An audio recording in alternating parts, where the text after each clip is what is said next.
What's good, everyone? It's C Trades from C Investments over here. We're going to take a look at what I'm looking at this week, right? Where I see price could go. None of this is financial advice. It's all my opinion. So, with that being said, let's jump to it. We're going to start with the SPY, right? The stock everyone loves the most. So, in this case, I like to create some type of bias, right? Price has been moving ridiculously up. So, because of that, I want to see it continue that pattern, right? I want to see price keep moving up. If you're shorting a stock like this and you're fighting against trend, you're most likely going to get stopped out and you're most likely going to lose money, and I'm most likely going to profit off you because you're turning into liquidity. So stop doing that dumbness. Anyways, price has been moving up, right? I want to see that continue. So I want to see signs that we're going to keep going up. We finally broke out of this consolidation period that we have. Each candle here represents a day, right? Once we broke out with strength, and I want to see that keep going up, right? So these little pullbacks that we're having, I want to take them, I want to buy them, and keep pushing price forward, right? So if you jump down to a smaller time frame, like the hourly, the one that we have over here, we see that we started consolidating, price broke out, buyers started coming in strong, and here's my initial point where I get interested on where the SPY could go. We created a gap in the market, right? A period where the market pretty much just ran through it and there was low orders, right? So buyers and sellers are going to fight for that, and we're going to see who takes control of it. So on zones like this, right, that when we're trading down, you're most likely going to be able to have a reversal on low volume periods, right, where there aren't a lot of orders. In this case, fair value gaps or gaps in general. So there's a gap here. We retraced down to it. We respected it. We broke higher. We broke structure. Because of that, I'm saying, okay, the bulls are here. We created new highs, and we're starting to create that structure that I like to see. What's that structure? Higher lows, higher highs, higher lows, higher highs, higher lows, right? Why do I like to see that? Because it's showing me that it's respecting the previous low and the market's trading above it, meaning that we're most likely going to keep going higher. So starting the week, right, this is what I was looking at. Friday, we created this fair value gap. We retraced down to it, and we respected it and started trading up. So today, I was looking at for continuation of that, and I was trying to look for buy side liquidity that was sitting at Friday's highs, right? We respected it. We started trading above it in pre-market, right? So now I want to see some type of entry. Now I want to see price sweep something on a lower time frame, break structure, and create a fair value gap so that I could take it long. In this case, we were looking at our pre-market lows, right? We have these lows right here. We have this gap here, but we have these lows here that price reacted off, right? It liked to respect. So once I saw that, I got interested. Okay, we traded down to it. We respected it, right? We broke structure. We created a divergent. So where could it go? One thing that had me iffy was that we were trading in this bearish fair value gap, meaning that there's low volume here, and either buyers are going to take it or sellers are going to take it. In this case, buyers took it, right? So how did you know that, oh, I'm going to enter right here? Like, how are you going to call the bottom? It's not the bottom, right? Well, I guess it is, right? But it's not the bottom every time. This just happened to be one of those perfect setups. Did I take it? I did not take it. Why did I not? Jerome is speaking today, so because of that, I'm not trading. On high impact news days like that, I don't want to be in the market, right? It's just adding extra risk. For what reason, right? It's not worth it. So we retraced back down to it after creating a divergent or break of structure. We reacted off it. My entry point would have been this candle right here with the stop at these previous lows, right? If we broke those lows, we were most likely going to respect this fair value gap. But because he was talking, I wanted to keep a tight stop loss. I didn't take the trade, but that's my thought process and what I would have done, right? We take this trade, we break structure. So now where are we looking at taking profits, right? And letting the trade pretty much stop unless you have runners, letting runners run, right? Is at our previous highs, right? Where buy side liquidity sitting, right? Because these highs could get swept and then the market could absolutely crash, right? Because of that, I'm chasing those highs to take profit. In this case, it would have been up here at 563.70, which was Friday's highs, right? We have that same setup for tomorrow, right? So if you're looking at SPY, you're seeing that buy side liquidity sits up here at about 564.82. We're reacting off that same hourly fair value gap. Buyers came in. It looks like we're breaking structure up here, right? I would love to see a break of this in pre-market, right? So in pre-market, if we're trading above this and then we start consolidating, kind of like this, right? and we open up, and then we have a strong pullback down that sweeps these lows, right? And you get kind of the same setup. Well, guess what? You're going to have a high probability trade, trade to take that long and hold stops at those previous lows that it will create tomorrow, right? Whether it does this or not, I don't have a crystal ball to tell you it's exactly going to happen, but it's your most likely setup that I see on SPY right now, right? If this starts trading down, I don't want to touch it. Why would I touch something that's been moving so bullish for the past couple months, right? I don't want to do that. Like I said earlier, you'll turn into someone else's profits because you'll get liquidated. Anyways, that's what I'm looking at for SPY, right? Some other stocks that really catch my eye are stocks such as SMCI, right? So if you look at SMCI, we see that it's been trading, right? Let me erase all these stuff so I can map it out with you guys.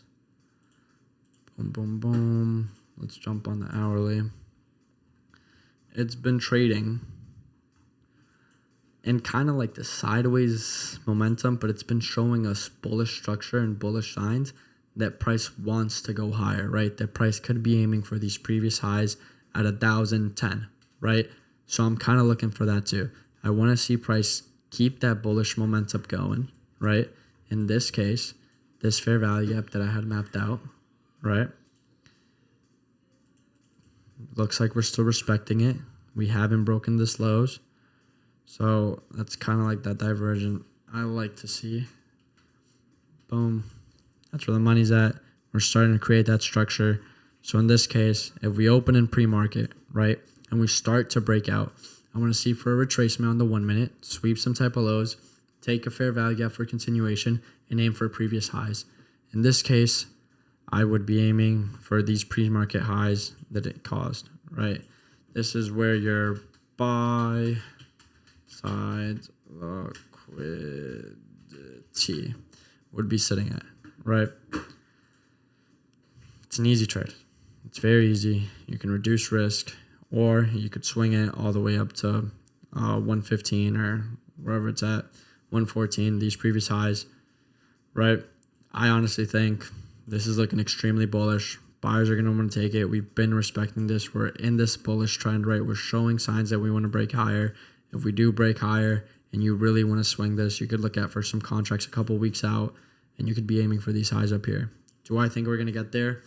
If the market keeps going the way it's going, yeah, man. We've been extremely bullish, so there's no reason why not to get there.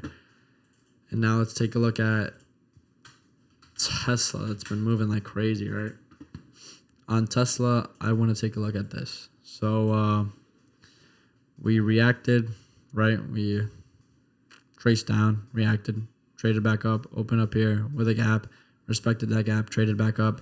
But what kind of caught my attention is if we're looking to sweep these lows, right, these pre-market lows to break higher, it's a possibility that could happen, right? We could see that.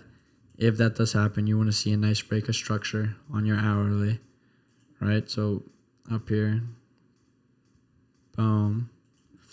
All right, let's map that out. BOS, right? And then same setup that we keep on talking about. A retracement back down to some lows, a fair value gap, and you take that for continuation higher, right? Once that happens, you could be aiming at these previous highs right here and have a nice swing trade, right? Keep those stops tight, previous lows, right? And not risk anything. If it really wants to push and you really want to swing Tesla, I think it's in need for a bigger pullback. But if you really want to swing it, you could see a retest of,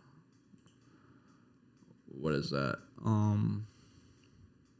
178.90 something, I think 92. I mapped it out for you guys. It's just those previous highs. You guys can map them out. And 199.22, right? So you could aim for that bigger time frame trade. I like to aim for those trades. But in this case, I'm not so sold on it yet. I want to see if buyers really respect that. So kind of the same setup that I saw that I'd be looking for on SPY and on SMCI, I'll be looking for here on Tesla. Another stock that really has me bugging because I've been wanting to take it and it has a perfect buy or sell model is AMD, right? So AMD has low volume here. Lots of empty space that it could take, right? we're looking at a nice retracement. For me, I would want it to stay above this consolidation period, right? But this is the fair value gap that we have. So if we do tap into it, I want to see a nice breakout higher and break out of this consolidation. I think this is probably one of the best setups I've seen in a long time, right? We created our divergence, our breakout structures, our fair value gap got respected. We stayed consolidating above it. We saw some manipulation on the push down, and then we saw continuation on the push back up for this overall trend of a bullish bias, right? Bullish. So I want to aim for that big trend. That big trade that might be maybe a week or two swing, right? With some tight stops and some trailing stop losses once we're in the green to those previous time highs. I really do think AMD could chase that and could find that. So that's something that has me really excited, and I'm really waiting for that.